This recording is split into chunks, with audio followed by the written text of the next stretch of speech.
सुनिए इस वक्त मिलनसार शब्द बिशप मसेदो के संग। भूख के द्वारा, लड़ाइयों के द्वारा आज हमारे शहर हिंसा से भरे जा रहे हैं और ये प्रोग्राम आप तक लेकर आ रहा है प्यार, शांति और आनंद के क्षण।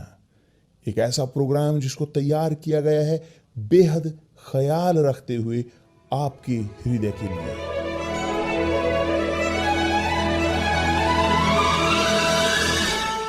और अब आपके साथ मिलनसार शब्द बिशप मसेदो के।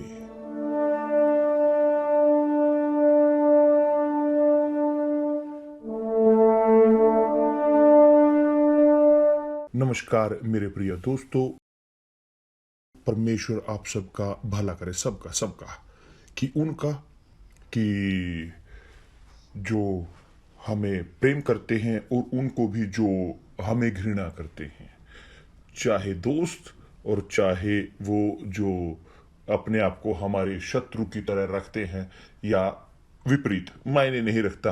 आप, हम लोग, आप एक आत्मा हो, आप सब आत्माएं की जो जिनके पास एक कीमत है कि जो अदा की गई है प्रभु यीशु मसीह के द्वारा बचाव में होने के लिए। निराशाजनक तौर पर सब इसको नहीं जानते, उसे फेंक देते हैं, मगर परमेश्वर उसी प्रकार हैं। वो आपसे प्रेम करते हैं उनसे कि जो उनको तुच्छ जानते हैं, चाहे वो नकारते क्यों ना हो। हर एक को अपना चुनाव करने की जरूरत है। वो किसी पर अपनी इच्छा नहीं रख सकते हमारे लिए ना, वो नहीं स्थापित कर सकते। हमारी इच्छा है कि हम उनकी सबसे ऊपर, कि हमारी इच्छा है अधिकार करने की, हमारी इच्छा ऊपर होती है, सब चीज़ों से ऊपर होती है और परमेश्वर उसे नहीं स्पर्श कर सकते, क्योंकि यदि वो कर पाते तो करते, तो स्पष्ट है कि तब हम नहीं है कि वो करते फिर हमारी जिंदगी में। तो वो दिखाते हैं सत्य को, वो सत्य सिखाते हैं। उन्होंने भुगतान किया ताकि हम वो मुक्त हो सके सत्य के द्वारा। तो अब हम अगर स्वीकार ना करें, लोग हैं जो नहीं स्वीकार करते, धीरज रखें, मगर चलिए जो चाहते हैं उनके लिए बीज बोना जारी रखते हैं। जिनको प्यास है, भूख है न्याय की, जो बदलना चाहते हैं जिंदगी को, जो चाहते हैं बिशप मैं नहीं जानता क्या और ज्यादा मैं करूं, मैं एक उदास व्यक्ति हूं, पूरी तरह से डूबा हुआ, और मेरी इच्छा है मारने की। मैं एक व्यक्ति हूं कि जो परछाइयां देखता हूं, आवाजें मुझे सुनाई देती हैं। मैं एक ऐसा व्यक्ति हूं कि जो नहीं चाहता किसी के साथ, मैं अंधेरे कमरे में रहना चाहता हूं, मैं नहीं चाहता कि मैं प्रकाश में नहीं जाना चाहता, मुझे घृणा है प्रकाश से, और मैं नहीं चाहता कि मेरे देखना नहीं मैं चाहता, सब कुछ मेरे लिए एक भद्दा लगता है मुझे सब कुछ। तो आप जो जी रहे हैं इस प्रकार से, कोई नहीं आपके पास, कोई नहीं है आपके पास। आप एक ऐसी भाषा बोलते हो कि जैसे आप एक बोलते दूसरे और बोलते हैं, आपके साथ सहमत नहीं होते, सहमत कि आपके बातचीत के साथ दूसरों के साथ, और यहाँ तक कि जो आपके नजदीकी व्यक्ति भी हैं, यहाँ तक कि आपके खुद के पति, आपकी पत्नी भी, आपके बच्चे, आपके माता पिता, ठीक, चाहे किसी भी प्रकार हो, हम यहाँ पर जोड़ते हैं। और हम यहाँ पर उत्पत्ति को लेकर आ रहे हैं, तनाव की उत्पत्ति की वो शुरू हुई जो आदन के बगीचे में। जी हाँ, वहां पर जब परमेश्वर ने आदम को बोला और हव्वा को कि ना खाएं उस वृक्ष के फल को, और उन्होंने आज्ञा का पालन नहीं किया, और उनकी अवज्ञाकारिता के कारण तो आया तनाव, क्योंकि अवज्ञाकारिता वो उसके परिणाम लेकर आती है, विद्रोहीपन लेकर आती है परिणाम, कि आप चाहे पसंद करते हो नहीं, आप विश्वास करते हो या नहीं, तो विद्रोहीपन हमेशा उसके परिणाम लेकर आती है। बल्कि न केवल विद्रोहीपन, बल्कि ये है अवज्ञाकारिता है जो परिणाम लेकर आती है। अवज्ञाकारिता के फलों के ही कारण कि वो हैं जो खुद परमेश्वर के द्वारा दिए गए हैं, मगर फल अवज्ञाकारिता की ये बहुत कठिन है, यही घृणा है। लेकर आते हैं, और सबसे बदतर की जो आते हैं, और बहुत सारे लोग वो फल ग्रहण कर रहे होते हैं अवज्ञाकारिता के। देखिए यहाँ पर अभी भी जो एपिस्टल है, पत्री है गलातियों की, पवित्र आत्मा इस प्रकार कहती है, और जो यीशु मसीह के हैं, कि जो मसीह यीशु के हैं, यीशु मसीह के जो प्रभु यीशु से संबंध रखते हैं, उन्होंने उन्होंने उन्होंने कि खुद प्रभु यीशु का उदाहरण के द्वारा क्रूस पर चढ़ा दिया शरीर को, उसकी लालसाओं और अभिलाषाओं को। तो यहां पर है इस प्रकार, मैं आपको एक्सप्लेन करूंगा।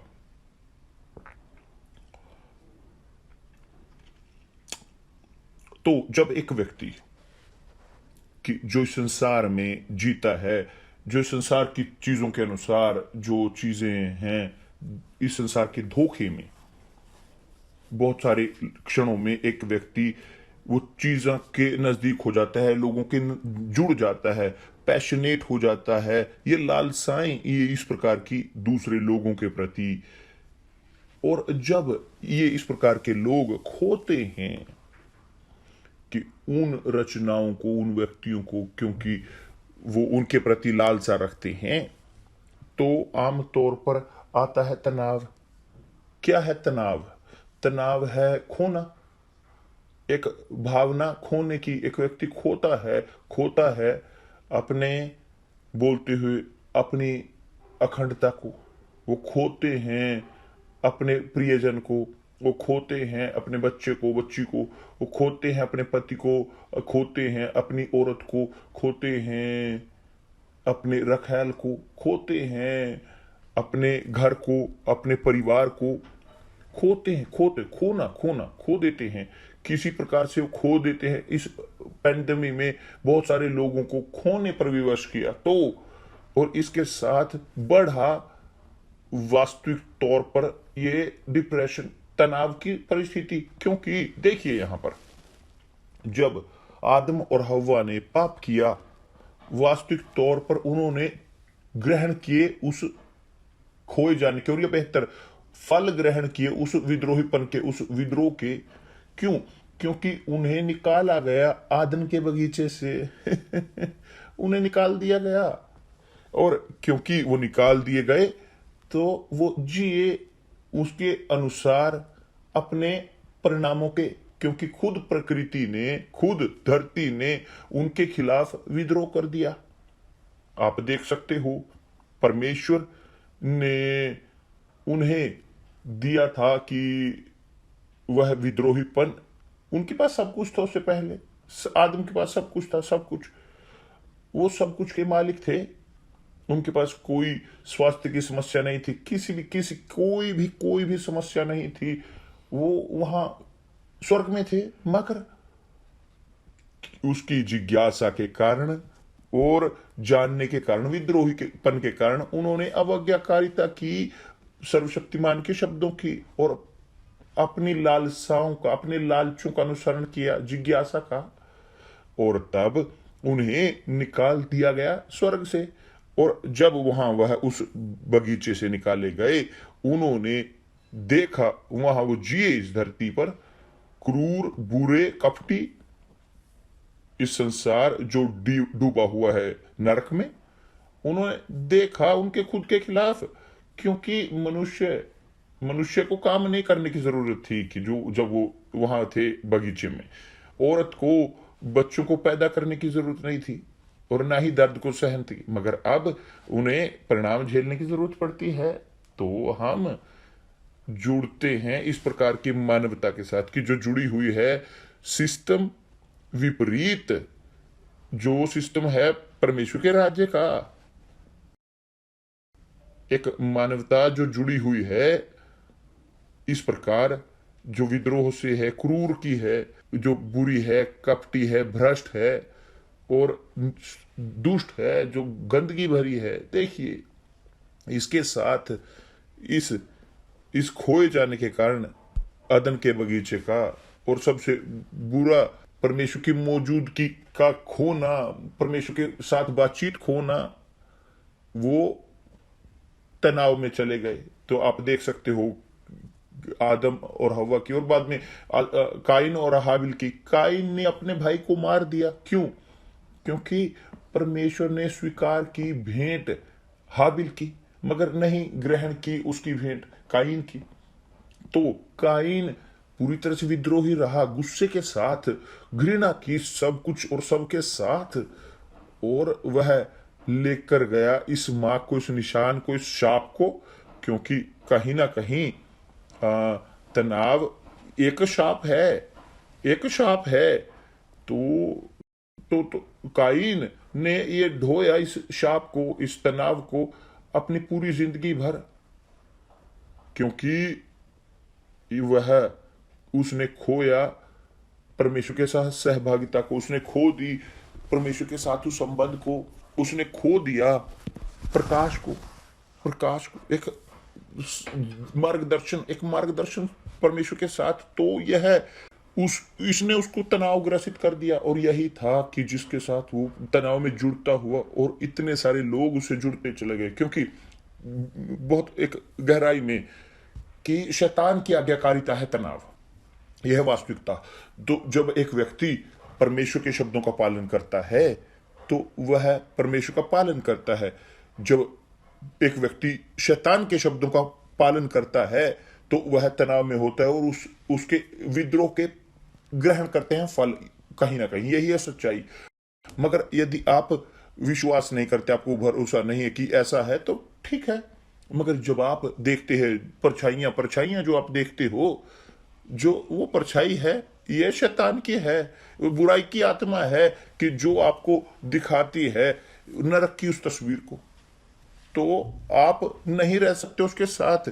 तो आपके पास कोई दवाई नहीं है, कोई डॉक्टर नहीं है, कोई साइंटिस्ट नहीं है, कोई साइंस नहीं है, कुछ नहीं है कि जो निकाल सके इस तनाव को, जो तनाव की आत्मा है। तो आप आवाजों को सुनते हो, वो आवाजें कि जो आप सुनते हो जब आप अकेले होते हो, क्या है? वह शैतान है जो आपसे बोलता है। ये संसार की आत्मा है, ये संसार कि जो संसार है आपसे बोलते हो आपके साथ। तो यदि आप चाहते हैं कि मुक्त हो इन प्रकार की आत्माओं से, क्षमा चाहता हूं, यदि आप चाहते हैं मुक्त होना इस आत्मा से, इस आवाज से कि जो आप कंट्रोल नहीं कर सकते, यह आवाज की जो आती है कहीं ऐसे ही अदृश्य, यदि आप चाहते हैं, आप इसे इन तस्वीरों को छोड़ना चाहते हैं, देखना कि संसार की, शैतान की, संसार की, तो या आप चाहते हैं ये बुरे सपने ना आपको आए, आप छोड़ना चाहते हो, दुविधाओं से भरे रहना, चिंतित ना चाहते हो ना, आप छोड़ना चाहते हो, तनाव से ग्रसित होना कि इस संसार को यहां एक राख की तरह, यदि आप चाहते हो, आप चाहते हो तनाव में ना रहें आप, एक ही मात्र ही रास्ता, एक मात्र, कोई और रास्ता नहीं है, कोई दवाई नहीं है।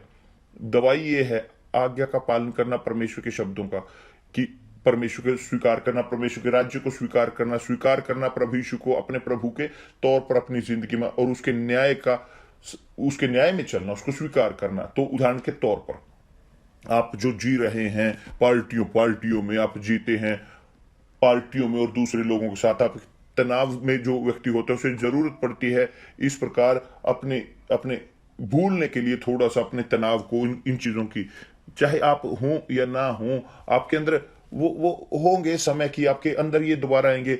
आप सोने की कोशिश करोगे कि आप अपने घर में आप लोगों से दूर भागने की कोशिश करोगे, तो वह आत्मा रहती है आपको पीड़ित करते हुए, आपको एक व्यक्ति को पीड़ित करती है तनाव से भरे हुए 24 घंटे दिन के। कोई लाभ नहीं, कोई पार्टी का कोई लाभ नहीं, पीने का, ड्रग्स में रहने का, आदमी औरत का कोई लाभ नहीं, समर्पण करना सेक्स को, अपनी जिंदगी, अपनी व्यर्थताओं को, लालचों को कोई लाभ नहीं है इन चीजों का। ये सब कुछ एक व्यर्थता है, व्यर्थ की जो समस्या का समाधान नहीं करेगी।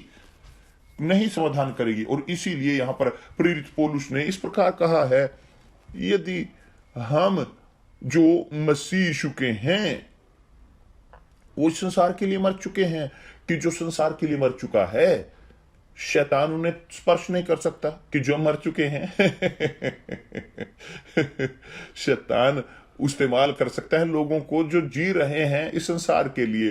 अब आप समझना शुरू करोगे कि क्या है परमेश्वर का राज्य और क्या इस संसार का राज्य, अंधकार का राज्य। जो जीते हैं परमेश्वर प्रभु यीशु के राज्य में वो शांति में जीते हैं। वो मेरे पास शांति है मेरे अंदर शांति है, न केवल मैं मगर मेरा परिवार, उनके पास शांति है। मेरा परिवार कि जो है प्रभु यीशु का है, उनके पास शांति है, वो शांति में जीते हैं। तो मर चुके हैं इस संसार के लिए, नहीं जीते। ध्यान दें आप नहीं सुन रहे एक बाहर की आवाज, आप सुन रहे मेरी खुद की आवाज, आप सुन रहे हो मेरी तस्वीर को, मगर देखिए मैं शाश्वत जीवन का हूं, मैं यहां पर हूं आपको बताने के लिए, एक चेतावनी आपको दिखाने के लिए कि जब तक आप जीते हो इस संसार में समर्पित होते हुए, आप शरीर को समर्पित हो इस शरीर की लालसाओं को, अभिलाषाओं को और लालचों को और जो भ्रम व्यर्थताएं आपके पास होंगी, उसके आप पीड़ित होंगे इन आत्माओं के जो कार्य कर रही है संसार में। क्योंकि ये संसार वो बुराई में है, वह है डूबा हुआ नरक के अंदर। तो इसलिए कोई भी नहीं, उनके पास चाहे पैसा हो, पैसा हो, सब कुछ हो जिंदगी में, मगर मार रहे हैं अपने आप को। और जो आर्टिस्ट हैं, खिलाड़ी हैं, और यहां तक कि पास्टर भी, कि जो बोलते हैं कि वो पास्टर हैं, मगर वो अपने आप को मार रहे हैं और क्रूसित नहीं करे, मगर वो मार रहे हैं अपने आप को। क्यों? क्योंकि वो जी रहे हैं इस संसार में, नहीं वो उनकी जिंदगी नहीं है प्रभु यीशु के साथ क्रूसित, वो प्रभु यीशु में मरे नहीं हैं, वो उनका पानी में बपतिस्मा के द्वारा वो दफनाए नहीं गए हैं, नहीं वो दफनाए नहीं गए हैं, तो जीवित है। तो जो इस संसार में है और इस संसार के हैं, जो इस संसार के हैं वो समर्पित हैं इस संसार के राज्य को, प्रभु इस संसार का, कि जो है मैमन धन को, जो है शैतान, कि जो लोगों को गुलाम बनाता है, गुलाम पापों का, गुलाम और पापों का गुलाम बनाता है। वो मजबूर होते हैं विश्वास अपने आप को कि अपने थोड़ा सा बेहतर महसूस करने के लिए दिन के दौरान, मगर बाद में तनाव दोबारा आ जाता है और दवाई लेते हैं, ये लेते हैं, वो लेते हैं, कोई लाभ नहीं, जारी रहते हैं उसी प्रकार की समस्या के साथ। तो बहुत जो लोग बोलते हैं, डॉक्टर ये करते हैं वो कि जब वो तनाव में होते हैं, कि जब वो लोग सोते हैं, सोना चाहते हैं, सोना, मगर एक क्षण आता है और नहीं वो कर सकते, वो नहीं सो पाते, वो बेड पर नहीं रह सकते, वो उन्हें खड़े होने की जरूरत होती है इत्यादि। वो जीते हैं एक नरक को। ये है वास्तविकता। मैं चाहता हूं कि लोग, जो मैं जानता हूं कि लोग इस प्रकार की समस्या के साथ, मैं जानता हूं कि जो जीते हैं इस प्रकार की समस्या के साथ, क्योंकि लोग हैं कि नहीं मरते प्रभु यीशु के लिए, नहीं मरते प्रभु यीशु के खातिर, नहीं क्रूसित करते, नहीं त्याग करते अपनी जिंदगी को विश्वास में प्रभु यीशु में। उनके पास कई बार, बहुत बार ये मैं बोलते हैं कि मैं विश्वास करता हूं, मगर अपनी समर्पण नहीं करते जिंदगी को, कोई लाभ नहीं। ये कोई झूठ मत बोलिए, इस प्रकार के अपने आप को धोखा मत दीजिए, खुद को धोखा मत दीजिए। आप बोलते हो कि आप चर्च में जाते हो, वहां पर अपने प्रार्थना करते हो, अपनी वहां जाते हैं, वहां पर बैठकर आप, मगर जब आप चर्च में से बाहर आते हो, आप पाप में जीते हो, तो आप संतुष्ट कर रहे होते हो बाहर अपने आप को, अपने शरीर को, लालसाओं को, अपने अभिलाषाओं को, अपने लालचों को, अपनी इच्छाओं को। जब आप चर्च में होते हैं, आप कोशिश करते हो सेवा करने की प्रभु को, और कैसे हो सकता है कि दूसरे शब्दों में आप एक जिंदगी जी रहे हो पूरी तरह से आत्मा को, और जब ये है नरक की आपके अंदर कार्य कर रही होती है, आपकी जिंदगी में, आपके दिमाग में वो काबू कर रही होती है, काम कर रही होती है, तो आप एक व्यक्ति होगे तनाव से भरे हुए। कई बार एक व्यक्ति के पास तनाव होता है बहुत बड़ा और बहुत गंभीर, बहुत असहनीय, और बहुत हैं कि जो तनाव होता है मीडियम, और दूसरों के अंदर तनाव होता है बहुत कम। मगर शुरुआत इसी प्रकार होता है और निराशाजनक तौर पर यही इसी प्रकार है वास्तविकता। कैसे समस्या को दूर करें बिशप, कैसे मैं कर सकता हूं, मुक्त हो सकता हूं इस बुराई से कि कभी मैं नहीं हो सकता। शुक्रवार शुक्रवार वो दिन है जब हम चर्च में, यूनिवर्सल चर्च में कार्य करते हैं, केवल दूर करने के लिए, निकालने के लिए इस आत्मा को लोगों के अंदर से। मगर केवल वो नहीं है कि शुक्रवार मुख्य है कि यूनिवर्सल चर्च में मुक्ति के लिए जो लोग जो इन आत्माओं के द्वारा जकड़े होते हैं इस प्रकार। और मैं अपने खुद के बारे में मैं बोल सकता हूँ, मैं भी इस प्रकार की बुराई से जकड़ा हुआ था जब मैं यूथ था, जब मैं यहाँ तक कि 18 साल तक। आप कोई भी यूनिवर्सल चर्च में जा सकते हो, खोज कर सकते हो पास्टर की, परमेश्वर के सेवक की, असिस्टेंट की, कि आप कोई आपके लिए प्रार्थना करें। इस व्यक्ति को पूछें कि जो परमेश्वर कहे कि मुझे मुक्ति दिलाएं, मुझे मुक्त करें, इस शाप से मुक्ति दिलाएं कि जो मेरी जिंदगी में है। और ये व्यक्ति करेगा पूरी तरह से मुफ्त में, आपको कुछ भी देने की जरूरत नहीं है, ये पूरी तरह से मुफ्त है। आप पे करोगे कि क्या, कि आप चर्च में जाएं और वापस लौटें सिर्फ। मगर वहां पर पास्टर आपको अटेंड करेंगे। हर एक व्यक्ति, मायने नहीं रखते कि आप कैथोलिक हो, इवेंजलिकल हो, स्पिरिटिस्ट हो, या आप कि जादू टोने वाले हो, मजलिम हो, यहूदी हो, मायने नहीं रखता कोई भी इस प्रकार। आप चाहे जो कोई भी हो, और आप एक आत्मा हो, और आप जाने कि परमेश्वर की दिलचस्पी आपकी आत्मा में, आपकी आत्मा को जो बचाना चाहते हैं। यदि आप चाहते हैं हम सहायता करें, आज शनिवार या कल रविवार, किसी भी दिन के समय, रात में हम यहाँ पर, हमारे पास लोग हैं जो अटेंड करते हैं, टेलीफोन के साथ वो रहते हैं अटेंड करते हुए लोगों को कि जो चाहते हैं अपने आप को मारना। कि दूसरे शब्दों में यूनिवर्सल चर्च का कार्य करता है 24 घंटे, और कोई भी बिना रुके, चाहे जेल हो, अस्पताल हो, हम विजिट करते हैं लोगों को कि जो जेल में हैं, उनके साथ बात करते हैं कि जो बंद है वहां पर लोग, और नहीं, उनको नहीं किया जा सकता विजिट, कि जो जिनको विजिट नहीं किया जा सकता, कुछ है ऐसे वहां पर। मगर हमारा अपना काम बहुत गंभीर है इसको लेकर, इन लोगों के लेकर जो दुख में हैं, तनाव में हैं। और लाभ है कि केवल आप अपने हिस्से का कार्य करें, केवल आप एक कदम दें परमेश्वर की ओर। वो आपसे मिलना चाहते हैं, वो दौड़ते हुए आते हैं, वो अवसर नहीं खोना चाहते। तो मेरे दोस्त, याद रखें कि जो मैंने कहा था शरीर के कामों के बारे में, व्याभिचार, गंदे काम, झूठ, धोखा, ईर्ष्या, कि सब खाऊपन, कि सब जो शरीर का कार्य है, जो अभ्यास करते हैं, जो जीते हैं शरीर में, वो नहीं प्रवेश कर पाएंगे परमेश्वर के राज्य में। क्यों?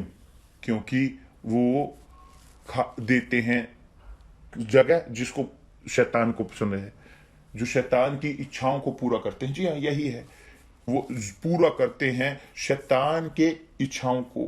कौन? जो इस आत्मा के द्वारा, शैतान की आत्मा के द्वारा लोग जीते हैं एक जिंदगी पूरी तरह से असंतुलित। मगर जब एक व्यक्ति अपने खुद के लिए निर्णय लेता है छोड़ने का शरीर के कामों को, और शुरू करता है अभ्यास करना, जो फल न्याय के हैं, जो फल आत्मा के, पवित्र आत्मा के हैं, और पवित्र आत्मा के फल हैं प्रेम। वो प्रेम नहीं कि जो सेक्स है, नहीं कि जो संसार का है, प्रेम है जुड़ा हुआ परमेश्वर का प्रेम, कि जो एक व्यक्ति ऑफर करता है अपनी खुद की इच्छा से स्वतंत्र होकर, कि अपनी भेंट वो कर देता है परमेश्वर को। प्रेम के बाद आनंद, शांति, धीरज, कृपा, भलाई, विश्वास, नम्रता और संयम की जो है संतुलन की जो ये फल हैं पवित्र आत्मा के। यहाँ पर मैंने ये 9 फल जो बोले हैं कि फल जो फल हैं, फल, क्योंकि जिनके पास पवित्र आत्मा है उनमें से ये फल एक है कि वो जो 9 फल हैं पवित्र आत्मा के क्या बढ़िया, बहुत बढ़िया। तो मेरे प्रिय दोस्त, आप जो यहाँ पर एक तनाव में हैं, मैं जानता हूं कि बहुत सारे नहीं बोलना चाहते हो, पसंद नहीं तो तनाव के बारे में मैं यहाँ पर कि जो बोलते हैं मैं नहीं बोलता, मगर जो हैं जो गुस्सैल हैं, जो लोगों को परछाइयाँ दिखते हैं, जो आवाज़ें सुनते हैं, एक व्यक्ति जो धैर्य नहीं है, किसी का सुनना नहीं चाहते, किसी के साथ वो पूरी तरह से मुंह का बंद रहता है, कोई लाभ नहीं कि उनसे बटन दबाएं कि कोई सर्जरी करें, कोई कोई कोई कुछ नहीं बदलता उनके अंदर, कुछ नहीं बदलेगा, कुछ भी नहीं। क्यों? क्योंकि समस्या है आध्यात्मिक, और समस्या आध्यात्मिक केवल समाधान होता है जो पिता है, पिता आत्मा के, शाश्वत परमेश्वर, पिता परमेश्वर, हमारे प्रभु यीशु मसीह, हमारे उद्धारकर्ता। तो जब आप उनकी ओर लौटते हैं, वो हैं जो आपकी ओर लौटते हैं, वो भागते हुए आते हैं आपकी दिशा की ओर। और उन्होंने कहा है, मुझे पुकारें अपनी तनाव के दिनों में, और दूसरे शब्दों में पीड़ा के दिन में, तनाव के दिन में। कि आप देखते हैं, उदाहरण के तौर पर मैं ये बोल चुका हूं कि क्या है तनाव, जो है परिणाम खोने का।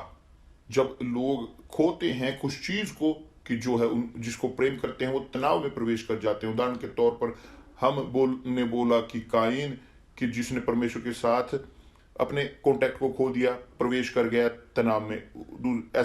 आसाव ने अपने खो दिया पहलौठे होने का अधिकार, वो जीने लगा तनाव में, और पूरी जिंदगी वो तनाव में जिया। हमारे पास है साऊल, राजा साऊल, जो पवित्र आत्मा से भरा हुआ था, मगर उसने अपने अवज्ञा की, परमेश्वर से नकारा। शाऊल प्रवेश कर गया तनाव में और जीता 40 साल तनाव में। तो इतने सारे और बहुत जो गिरे, कि जो जिए तनाव में। यहूदा इस्करियोती ने प्रभु यीशु को धोखा दिया, भरोसे को खोया, और अपने कुलीग का, और खुद भी प्रवेश कर गया तनाव में, और गिरा तनाव में, और अपने आप को मार दिया। और बहुत सारे लोग ये कर चुके हैं, वो मार रहे हैं अपने आप को तनाव के कारण, क्योंकि ये खोया जाना, वो खो देते हैं कुछ चीज कि जो वो अपनी जिंदगी को ऊपर रख देते हैं। तब जब एक व्यक्ति किसी को या किसी चीज को सबसे पहले स्थान पर रखते हैं अपनी जिंदगी में, और खो देते हैं उस चीज को और उस किसी को, वो तनाव में प्रवेश कर जाते हैं, वो प्रवेश करते हैं तनाव में, और बहुत सारे अपनी जिंदगी को खत्म कर लेते हैं आत्महत्या करते हुए। और जो वो यहाँ इस वक्त खोते हैं अपने, और वो अपने आप को मार रहे हैं, वो मार रहे हैं अपने खुद को, मगर मार रहे हैं कि बाइबल उसके बारे में बोलती है, लोगों के बारे में जो अपने आप को मारते हैं, कि उनके पास मोक्ष नहीं है, उनके पास कोई मोक्ष नहीं है, क्योंकि वो खुद को मारते हैं, नकारते हैं यीशु को। वो नकार रहे होते हैं कि प्रभु यीशु ने जो उनको जिंदगी दी, वो नकार रहे होते हैं सब कुछ, वो मोक्ष, वो अपने आप को मारते हैं। तो वो अधिपति होते हैं, जाते हैं नरक में, क्यों खुद को मारते हैं। ठीक, तो यहीं पर हम रुकते हैं, और यह शब्द आपके लिए रहते हैं प्रेरित पौलुस के, कि जो कहते हैं इस प्रकार, और जो हैं, जो मसीह यीशु के हैं, जो उनसे प्रभु यीशु मसीह से संबंध रखते हैं, क्रूस पर चढ़ा दिया है उन्होंने अपनी लालचों, कुछ नहीं खोने के लिए मेरे पास कुछ नहीं है खोने के लिए, मैं मर चुका हूं इस संसार के लिए। यदि मैं आज मरता हूं, मैं जीतता हूं, मेरा एक लाभ है, मैं मरता हूं कल, तो मैं अभी कल तक मुझे त्याग करना है, और इसी प्रकार काम करना है। मैं मर चुका हूं, और इसलिए मेरे पास कुछ नहीं है खोने के लिए, कुछ नहीं, मेरे पास कुछ भी खोने के लिए नहीं है, और इसीलिए मेरे पास कुछ है भी नहीं, क्योंकि मैं जानता हूं कि प्रभु यीशु में मेरे पास सब कुछ है, और इस संसार में हमारे पास कुछ नहीं है जीतने के लिए, कुछ भी नहीं, पूरी तरह से कुछ नहीं, मेरे पास कुछ नहीं है देने के लिए। धन्यवाद परमेश्वर। मगर आप ये सभा में आप समझोगे इस भाषा को कि केवल जो मरे इस संसार के लिए जो समझते हैं, जो नहीं मरे इस संसार के लिए वो नहीं समझते, वो रहते हैं और दुविधाओं के साथ। मगर प्रश्न ना करें कि मैं उत्तर नहीं दूंगा इस प्रकार के प्रश्नों का, क्योंकि वो लेकर जाते हैं समय को, उत्तर लगता है और मेरे पास नहीं है दोष इस चीजों के, कि धैर्य रखें, धीरज रखें कि मैं सब प्रश्न को उत्तर देता रहूंगा। तो ठीक है, परमेश्वर आपका भला करे। क्यों आपकी दुविधा है, आप चर्च में जाएं, पास्टर को पूछें। चर्च, यूनिवर्सल चर्च, वो काम कर रही है 24 घंटे दिन के, चाहे टेलीविजन पर हो, रेडियो पर हो, टेलीफोन के द्वारा हो, चाहे दिन के दौरान हो। आप जा सकते हैं चर्च में किसी भी समय की, चाहे सभा नहीं है, आप बात करें, पास्टर के साथ जाएं, असिस्टेंट के साथ, कोई आपको अटेंड करेगा। तो आपके पास दुविधा है, जाएं चर्च में, अपनी दुविधा को दूर करें कि परमेश्वर आपकी जिंदगी का भला करे। प्रभु यीशु मसीह के नाम से आमीन।